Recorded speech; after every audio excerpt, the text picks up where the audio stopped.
ಕನ್ನಾಳ ಗ್ರಾಮದಲ್ಲಿ ಅಖಂಡ ಕರ್ನಾಟಕ ರೈತ ಸಂಘದ ಗ್ರಾಮ ಘಟಕವನ್ನು ತಾಲೂಕು ಅಧ್ಯಕ್ಷರಾದ ಶ್ರೀ ಉಮೇಶ್ ಶಿವಾಲಿಕಾರ್ ಅವರ ನೇತೃತ್ವದಲ್ಲಿ ಸ್ಥಾಪಿಸಲಾಯಿತು ಮತ್ತು ಇದರ ಉದ್ಘಾಟನಾ ಮುಖ್ಯ ಅಧ್ಯಕ್ಷ ಸ್ಥಾನವನ್ನು ಅಖಂಡ ಕರ್ನಾಟಕ ರೈತ ಸಂಘ ರಾಜ್ಯ ಪ್ರಧಾನ ಕಾರ್ಯದರ್ಶಿಗಳಾದ ಶ್ರೀ ಅರವಿಂದ್ ಕುಲಕರ್ಣಿ ಅವರು ವಹಿಸಿದರು.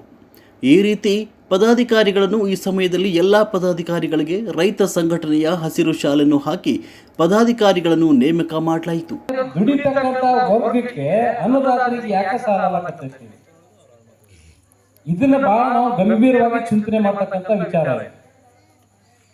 ಇದೇ ವಿಷಯಕ್ಕೆ ರೈತ ಸಂಘ ಹುಟ್ಟಿಕೊಂಡಿರೋದು ಈ ದೇಶದಲ್ಲಿ 1980ರಲ್ಲಿ ನಮ್ಮ ಹಿರಿಯರಿಗೆ ಗೊತ್ತದು. 1980ರಲ್ಲಿ ನವಲಗುಂದ ಮತ್ತು ನರಗುಂದದಲ್ಲಿ ದೊಡ್ಡ ಬಂಡಾಯ. ಆಗಿನ ಕಾಂಗ್ರೆಸ್ ಸರ್ಕಾರದ ನೇತೃತ್ವ ವಹಿಸಿರ್ತಕ್ಕಂಥ ಮುಖ್ಯಮಂತ್ರಿ ದಿವಂಗತ ಆರ್ ಗುಂಡೂರಾವ್ ಅವರು ಇರತಕ್ಕಂಥ ಸರ್ಕಾರ ರೈತರ ಹೋರಾಟ ಅವಾಗ ಆದೇಶ ಮಾಡೋರು. ರೈತರು ಚಳವಳಿ ದೊಡ್ಡ ಪ್ರಮಾಣ ನಡೆದಿದೆ, ಅವ್ರು ಹೋಗ್ತಾ ಇಲ್ಲ, ಚಳವಳಿ ಬಿಟ್ಟು ನೀವು ಗೋಲಿಬಾರ್ ಮಾಡ್ತೀವಿ ರೈತರ ಮೇಲೆ ಗೋಲಿಬಾರ್ ಮಾಡಿ. ಆ ಸಂದರ್ಭದಲ್ಲಿ ಯಾವ ರೈತ ಸಂಘಟನೆ ಇರಲಿಲ್ಲ. ಸುಮಾರು 3-4 ಜನ ರೈತರು ಹುತಾತ್ಮರಾದರು.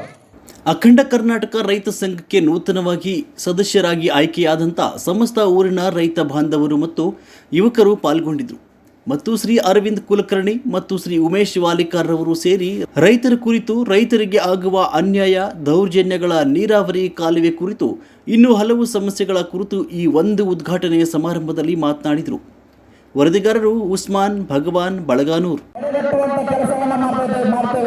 ಯಾಕಂದ್ರೆ ಇವತ್ತಿನ ದಿನ ನಮ್ಮ ಊರಿನಲ್ಲಿ ಹಲವಾರು ರೈತರಿಗೆ ಕೃಷಿ ಹೊಂಡಗಳನ್ನ ಮತ್ತು ಬದು ನಿರ್ಮಾಣಗಳನ್ನ ಕೃಷಿ ಇಲಾಖೆಯಲ್ಲಿ ಮತ್ತು ಪಂಚಾಯತಿಯಲ್ಲಿ ಹಾಕಿಸಿ ಇವತ್ತಿನ ದಿನ ರೈತರಿಗೆ ಮೋಸ ಮಾಡಿ, ರೈತರ ಕಣ್ಣಿಗೆ ಮಣ್ಣೆರಚಿ ಗ್ರಾಮ ಪಂಚಾಯತಿಯಲ್ಲಿ ಮೋಸ ಮಾಡಿ ಇವತ್ತಿನ ದಿನ ಮೆಂಬರ್ಗಳು ಹಲವಾರು, ಎಲ್ಲರೂ ಅಲ್ಲ, ಕೆಲವೊಬ್ಬರು ಮೆಂಬರ್ಗಳು ಏನ್ ಮಾಡೋರು ಅಂದ್ರ ರೈತರಿಗೆ ಮಣ್ಣೆರಚಿ ಅವರ ರೈತರಿಗೆ ಬರುವಂತ ಹಣವನ್ನ ತಾವು ಎಷ್ಟು ಒಂದು ಕೃಷಿ ಹೊಂಡ ಮಾಡ್ಬೇಕಾದ್ರೆ ಬರೀ 4,000 ಖರ್ಚಾಗೈತಿ.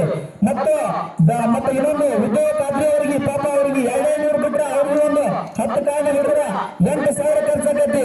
ಒಂದು ಕೃಷಿ ಹೊಂಡಕ್ಕೆ 50,000 ಬಂದಿತ್ತು.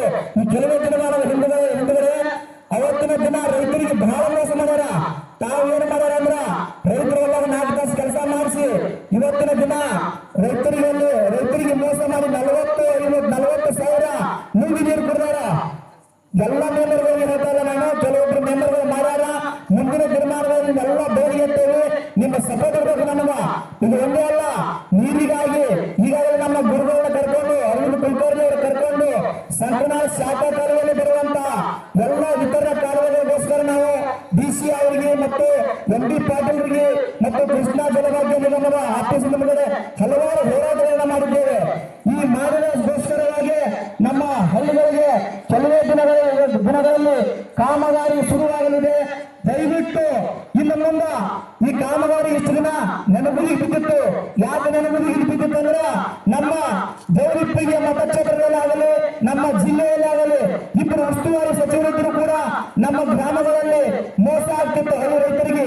ಇವತ್ತಿನ ದಿನ ನಮ್ಮ ಕುಲಕರ್ಣಿ ಅವರ ನೇತೃತ್ವದಲ್ಲಿ ನಾವು ಎಲ್ಲ ನಮ್ಮ ಊರಿನ ಯುವಕರು, ರೈತರು ಎಲ್ಲರೂ ಸೇರಿಕೊಂಡು ಹಲವಾರು ಹೋರಾಟಗಳನ್ನ ಮಾಡಿದ್ದೇವೆ. ಕೆಲವೇ ದಿನಗಳ ಹಿಂದುಗಡೆ ಹಲವಾರು ಹೋರಾಟಗಳನ್ನ ಮಾಡಿದ್ದೇವೆ. ಈ ಹೋರಾಟಕ್ಕೆ ನಮಗ ಕೆಲವೇ ದಿನಗಳಲ್ಲಿ ನ್ಯಾಯ ಸಿಗಲಿದೆ.